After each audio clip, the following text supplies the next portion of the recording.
So Ian asks, he says, interested in the weight of the rig with trailer, and are you within capability of the truck? Okay, we're also going to talk payload now. So we were talking what I haven't done yet, and if you watched the video before I left Godrich, I took this across the grain elevators, where the grain trucks go across to get weighed. So I wanted to do steer axle, drive axle, then the entire trailer and truck combined, and then take the trailer off, and then that would have gave me what my tongue weight was. But I wasn't able, it didn't like it. It kept on telling me to pull forward, and it didn't even come up with a number until the entire rig was up on the scale. So once I get to a cat scale where I can properly do it, then I will. But let's look in the glove box here. So it says my cargo weight rating, because it's for a camper, is 5,532. That's just what it's rated for in the box of the truck, 5,532 pounds. And then did you, yeah, well, like I said, if you watched that video, you would have saw when I did go across the scales, I was I'd have to go look back on it, but I was under 20,000 pounds. I think it was 19,682 pounds or something like that. I'd have to go back to that video to look at it. So the all right, guys, as I'm editing this video, I notice there's a lot of numbers, and I don't want to get too confusing, but with these numbers that are on your vehicle, so the very top one there, you see it says 14,000 pounds, the number, and it's GVWR, gross vehicle weight rating. So that is your truck on a scale. So they're not counting what's in the box, they're not counting what's in the cab. They're just saying, if I grab your truck and put it on a scale, it can't be over 14,000 pounds. So 4 down from there, you'll see curb weight is 7,718 pounds. And they're saying that's what your truck dry is sitting there. So that's just your truck out of the factory, is what they're saying. And then below that, it says max payload. So if your truck is 7,718 pounds, they're saying your max payload, that is full tank of gas, people in there, the dog, the truck camper, the whole 9 yards, can't be over 6,282 pounds, because added to the weight of the truck, which comes out of the factory at 7,718 pounds, that's where that 14,000 pound number comes from. So that's why when you order a camper special, or a camper package, I should say, not camper special, but a camper package like I did, in the glove box, that's where that other sticker is. And it just said basically, if I click back on that again, 5,532. So that's what they're saying the box is rated for. So what sits in the box. They're not saying what the whole truck can carry, because that number is the one where it says max payload. Because it's not just counting what's in the box, it's counting what's in the cab. It's a crew cab. So you could have some big guys in there and a cooler full of beer, or who knows what you got in there, right? But that number, so what's in the box and what's in the cab, with fuel, the whole truck that doesn't come out of the factory, can't be more than 6,282. So I hope that makes sense. So then the top number, like it says, 14,000, that's a gross vehicle weight rating. The gross combined weight rating, which is the second from the top there, is just 24,000 pounds. That means your truck, my camper, what I have behind me or what I have with me in the cab, plus if I'm pulling something, what it weighs, it cannot be over 24,000 pounds, and I'm sitting at 19,000, I forget the exact number, but I'm below 20,000. I'm pretty close to 20,000, so I just say 20,000 off the top of my head. So I'm like, and don't get me wrong, if that was a diesel, my gross combined weight rating would be higher than that, because obviously a diesel can pull more. But as far as a payload, gas will be able to carry more, because it's the same frame when it comes out of the factory. It's not like they make a different frame for a diesel or a different frame for it's the same frame. So if your engine and your transmission weighs more, that means your gross, your curb weight is going to be higher. Therefore, your payload goes down. So for some people, for some reason, they say, "Oh, I got a diesel, I can carry more." No, you can't. You actually carry less than me. You could pull more, like you can put a gooseneck trailer or something, and technically that truck can pull more, because you got your exhaust brake and you got your power of a diesel.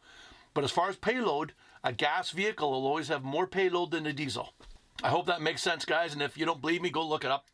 I'm not here to argue. Just look it up. But of course, and I'm sure I'm going to get this from this video too. People get on there and say, "Ooh, I got a diesel," blah blah. No, the trucks are all identical, guys. The more weight they build into a truck, the less it can carry. Same as mine. I have a High Country, fully decked out truck. Well, if I got cloth interior and got rid of the leather, it would gain me about 150 pounds more. You know what I mean? So the more you put into your vehicle on build, the less it could physically carry. And that just makes sense. It's the same truck, same axle, same everything. The more you build, the less you can carry. Common sense. So I hope that helps with the numbers a little bit, guys. But anyways, I was editing. I thought I should stop and explain it a little bit. Then back to the question and answer.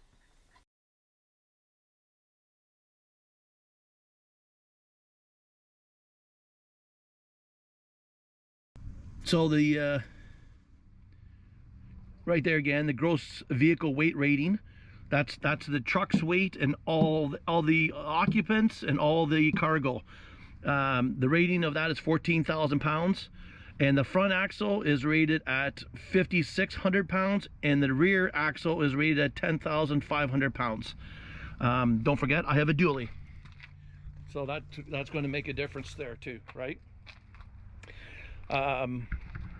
So I hope that answers the question. Just for argument's sake, let's say I'm sitting at 20,000 pounds as it sits right now. So the gross combined weight rating of my rig is 24,000 pounds, and I'm sitting at 20,000. So like I said before, I think it's I think it's 19,800, I think, something like that. So I hope that answers that question. Pros and cons. So I am. If you watch that one video where I left Godridge, I went across our scales there. It's for the grain elevators. It's where the grain trucks go across. And I'll try to find it, but I'll put it down here. It's 19,511 pounds, and that was for my gross combined weight rating. So that's the truck, the payload, and what else I'm pulling. So that's the entire rig, 19,511, and I'll just show you a clip here, and my truck is rated for 24,000. So I'm within the limits that way. Weight-wise for the camper, like I've already done this video before, it was an earlier video, and I wanted to measure my steer axle, drive axle, and then with the trailer on, then take the trailer off. And then I would have also got a tongue weight. The scales wouldn't allow me. It's just there to measure the whole tractor trailer with the load of the load of grain. So it wouldn't do nothing until it just had a green light. Well, by that time it saw the whole rig on these scales, and it just came up with a 8,000, I even wrote it down, 8,840 kilos, which is 19,511 pounds. So that was with a full, that was when I was leaving. So I had water, 2 full propane tanks, all my gear, and everything in the trailer, which is what you know I have now. So I hope that answered that question, Ian. Oh, pros and cons, thoughts on pulling the trailer, pros and cons. Well, obviously the pro is that I can take weight off my truck and put it in the trailer. Barbecue, well, I showed that video already once, guys. Cons, obviously I have 25 feet now behind my truck. That's the worst of it. Have I been in situations already where I drove and I had to back up? Absolutely. But I mean, if you're doing what I'm doing and you're going to be having a trailer, you better be able to back up. So far I've never been in a situation where I couldn't back up. I've had to back up, probably the longest one I had to back up was about 500 feet, and no issues. So again, I already touched on this before. My reasoning for getting this is obviously so I can have a side-by-side. For the 2 years I was actually traveling, I used to take that poor truck up to explore because I want to go up in these areas that are very remote, but I'm hurting the truck and I'm hurting the camper. This way there's lots of spots near the bottom of these mountains, like in BC and stuff like that, because that's where all the logging trucks turn around. There's great big areas. So I could stay down below there and then take the side-by-side up and do what it's meant to do. So, and then when I'm down in the States, same thing. I can go in about 1 kilometer, 2 kilometers on rough roads, but then stay there for 2 weeks, 3 weeks, and go explore. When I need supplies, I jump in the side-by-side and go into town. The truck doesn't have to move, where before, every 3 or 4 days, I was going back out on these roads and beating up the truck just to go get supplies. So I'm just starting this journey, guys, this new side of my journey. So I can't just sit there in 3 weeks and say, oh, this is what I think. It's going to take me a year. A minimum is a year traveling with this thing to really give a full indication of how I feel about it. But as far as it is right now, no issues. Yeah, I hope that's what you're looking for. Karen asks, what are your plans for winter? My plans for winter is going where it's warmer. So I want to go down into the lower half of the United States. Again, New Mexico, Texas, Arizona, California areas. There's tons of BLM land. So many places to go explore for abandoned towns, stuff like that. You guys, if you've been watching my videos, you already know that's my niche. That's what I really enjoy doing. So that's my plans for the winter time anyways, and then make my way back up into Canada. Charles wants to know about your spring squeaking. Well, interesting question. So I had the upper and lower stable loads. So the upper stable loads, I have 3 helper springs that sit on top of the axle. And these just engage those sooner. That's the upper ones. And the lower ones engage the overload spring. So on the bottom of your leaf pack, you get that spring that's like very thick and short spring. It engages those quicker. So I went and got 2 more leaf springs put in the truck, and I removed the lower stable loads. For the first little bit, I had 0 squeaking. So when they took the pack, so they take the leaf packs right off the truck. They put all brand new plastic bushings, I guess, on the ends of the leaf springs where they rub each other, and put it all back together. I had no squeaking. But then I got my truck undercoated like I did last year, and I'm wondering, and I'm not 100% sure, but I'm wondering the oil that's on the leaf spring starts collecting dust, road dust, because it was actually after I was on a dirt road for a while that I really noticed it started squeaking again. And I'm like, shit, I'm just wondering if I'm getting crap in the leaf springs and that's what's making it squeak like that. So the next chance I get, I'm gonna get my jack out and I'm gonna lift the frame and take the load off the springs and then pressure wash in between the springs and see if that helps. But as far as the squeaking of the leaves, I still hear it, which does not make me happy, but I don't really know what to do about that. Bill, you asked me also about the setup of the trailer. Is a good idea and miles per gallon. I was getting between 11 and 12 miles of the gallon prior to pulling the trailer. I will do another look at that once I hit flatter grounds. On the East Coast here, it's just straight like this, curves and up and down. So to me, that's not a good indication. I'm just going to wait until I get to a spot. But okay, guys, after the first tank, now just to let you know, I was driving through the city, and it wasn't just like highway driving, it was a bit of a city driving also. But it took 29.2 gallons to fill. I went 216.3 miles. So the truck said 7.7 miles to the gallon, but the actual at the pump said 7.4 miles to the gallon. So less than I thought it was going to get, but like I said, this one here will be probably a better one, I think, because I'm going to be driving for 5 hours straight. So without doing stops, like I drove through the city and went to get groceries, and then I went to get some stuff. So that's obviously is going to drop a little bit. I was hoping to get between 8 and 9, and maybe today we will, but we'll see. All right, guys, I'm just editing this video, and just so you guys know and understand how this whole thing works, that what you're watching with me on the bridge, that was about 2 weeks ago. So right now, and just so you know, I'm in the Great Smoky Mountains, and this is my last night here at this campground, then I'm moving on. So when I do a video, it's not something that's done in one day and then you see it the next day. It could, especially something like a question and answer, and then when I'm trying to do my gas mileage, obviously it's going to be spread apart, right?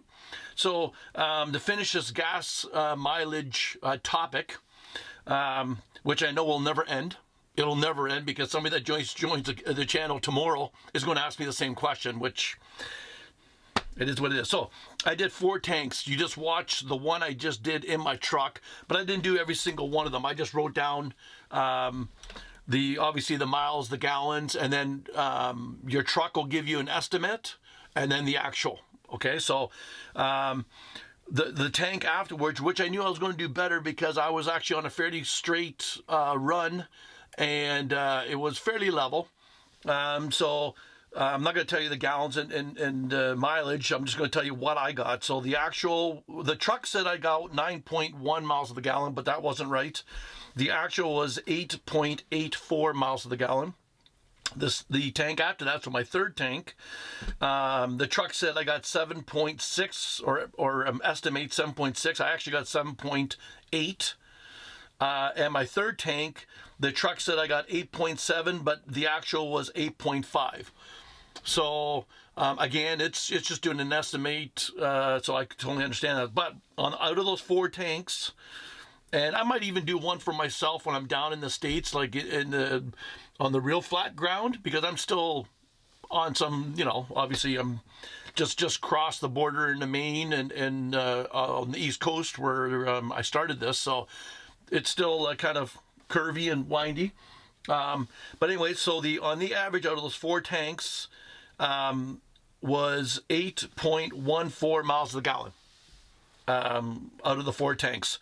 And when I did that video, I even said my estimate, and I think I said 9 miles to the gallon. I'm getting 8.4. Guys, it's a big truck. I mean, take everything away from everything else. It's a dually. So, I mean, just the bigger the truck and the more, guys with single tires are going to say, oh, I get this. Yeah, but this is a dually. They're aggressive tires. They're the Falcon AT4s. And then all of a sudden, add all this weight to it. Like I'm almost 20,000 pounds, so I don't totally expect to get, 30 miles of the gallon. I'm happy with 8.14. I mean, and I try to keep an average speed of 65. And don't get me wrong, I did look down sometimes because I would, for some reason, sometimes I thought I was going slower, and I looked down and I'm like, okay, I set it at 74 miles an hour, so then I back it off to 65 miles an hour.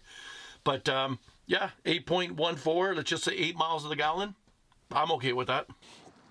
I'm not worried about miles per gallon, to be honest, or else I wouldn't do this. If I was worried about miles a gallon, I'd live in the back of a Prius. That's all I got to say about that. And then you're asking me if I was a Christian. I'll be honest, guys, political religion is not going to be on this channel. I'm not getting into any of that stuff and all that crap that's going on out there, and I want nothing to do with it. There's enough crazy cuckoos out there. I don't need to give them any more fuel to the fire, so I will not be answering that question or any other question like that. All right. Roger. Receiver length. Well, you know what, Roger? Let's just get under the truck and it'll be easier to explain it. Okay, so from center of pin to center of pin on this unit, I think it's like 40.5 inches. So I'm gonna go center. Try that again. So center of pin to center of pin, 41. So we'll call it 41 inches, center pin to center pin. And then I have the safety chains from the truck onto the hitch here, and then also the safety chains there going to the trailer. And I also have these side chains. There's not a whole lot of tension on these. Looking back, I should have put maybe 5/16 chain on there like that. This is 3/8, and this is 5/16, and they're all 70 grade, so they're all used for tie downs. This is what transport trucks use and stuff like that. And I should have maybe went to a slightly bigger chain, but it's these things are rated at 1,200 pounds, and like I said, they're just sitting there for side motion. It's not really doing a whole lot anyways. And then I had to get a Y connector off my truck for the 7-pin, and then my camper plugs in right there, and then the trailer plugs in here.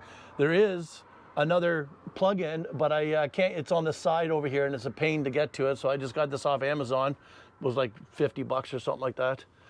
And then I also put these are those anti-rattlers, right, that you can put on the hitch, and that actually helps for the noise level, and I think it actually kind of supports. There's no band on the outside here, so if you look at, they always put a band there on the end of the receiver to strengthen this edge, but by putting this on here too, I think that's going to even strengthen it up, kind of like that. So what else? This is an Anderson distribution hitch. I don't know if I'm a huge fan of it yet. I don't know. We'll see in the future what I think about it, but I don't know. Like I said, it's working. I don't know if it's the best hitch out there. But what else? Yeah, so it's 41 center pin to center pin. Oh, so another thing is, the question would be, well, do I need that long of one? So coming from the top here, if you look straight down from the back of my porch on my Northern Light, and every camper is going to be different. So the tongue goes in slightly, maybe about 4 inches in. So the trailer, so right there, that's about 4 inches in from here. And because every camper is going to be a little bit different, I'm going to go from my, let's go from the receiver on the truck. So basically right where your hitch would slide into, the edge of the receiver to the end of my porch, it looks like it's about 51 inches. So again, that measurement was taken from the receiver here on my truck out to the edge right here is 51 inches. So this is 41 inches from center pin to center pin, and it's 51 inches. Yeah, so, and the thing is, you gotta be careful. Yeah, I could, like, physically, I could actually bring this in even closer, but when you're turning for your trailer, you want to make sure that you don't hit. So that's why it's kind of nice to be able to take it in further, but at the same time, you got to watch out that you don't actually, when you turn, hit your trailer. So I hope that answers that question on there. Okay, Mr. Ori, I believe that's how you say that. Would you do the same with the truck, AKA gas engine truck camper combo? Absolutely. No issues with the truck. I knock on wood. The truck hasn't failed me yet, and I've been on some very steep hills and grades with the trailer on the back. And yeah, you take your time, no different than any rig that's out there that's fully loaded. Tractor trailer's got power, but I'm passing them going uphill, and they got the 4-ways on. So obviously, I got enough power if I can pass an 18-wheeler going uphill. It does drop down to about $4,000 though when I'm trying to stay at 90 kilometers an hour or 95 kilometers an hour. But other than that, no issues at all, and I would do it tomorrow because again, and we've already discussed this before, I needed payload. With a diesel engine, you lose payload. I've already touched on this before.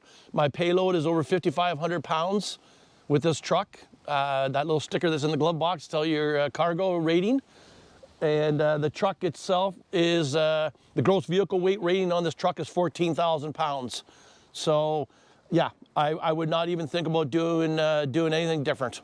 I don't have to worry about DEF fluid. I didn't have the initial cost of $12,000, and then services is cheaper on a gas and a diesel. I can always get gas. I already said the DEF fluid. I don't have to mess with DEF fluid, but yeah, I would have no questions.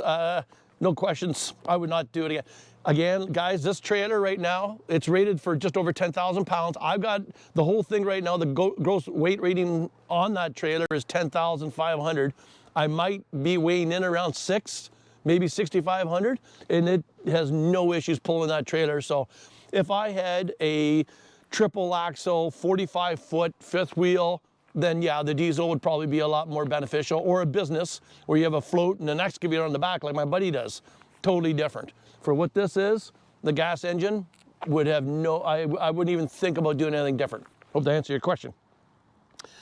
E5 Jake, how long have you been planning to be on the road this time? I don't plan anything, Jake. I just drive. When I feel like going back, I go back. I don't have any indication on what I'm doing next. I didn't even know I was going to be here until about half an hour before I got here. Sorry, I can't get any closer than that, but Blue Tundra, brakes squeaking. Okay, so what happened is, and you guys already know this, man, oh man, I'll tell you, I could clear a room out. I could have people come over to their houses when I was putting the brakes on. I went to the dealership, and at that time, the truck was maybe 3 months old, and I said, I don't know what in the hell's going on with this truck.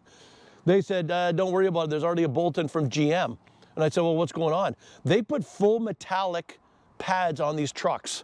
He said, you'll change the rotors before you change the pads.